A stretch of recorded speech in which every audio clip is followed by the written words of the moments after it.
ইরানি missile হামলার নতুন ঢেউ শেষ খেলা হতে পারে।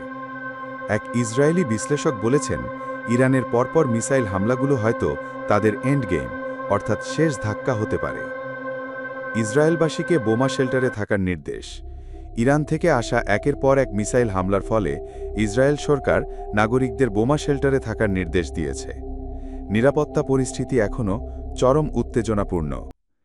ইরান আরও একটি মিসাইল হামলার সতর্কবার্তা দিয়েছে। ইসরায়েলকে লক্ষ্য করে আরেক দফা ক্ষেপণাস্ত্র আঘাতের সম্ভাবনার কথা বলা হয়েছে। ইসরায়েল পূর্ব সতর্কতা হিসেবে আবারও লোকজনকে সতর্ক করছে। ট্রাম্প যুদ্ধবিরতির ঘোষণা দিলেও নেতানিয়াহু এখনও এই বিষয়ে কোনো বক্তব্য দেননি।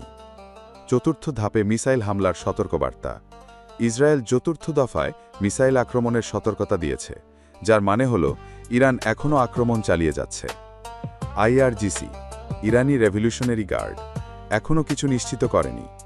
যদিও ইসরায়েল একের পর এক হামলার কথা বলছে, কিন্তু ইরানের আইআরজিসি এখনও আনুষ্ঠানিকভাবে কোনো হামলার দায় স্বীকার করেনি।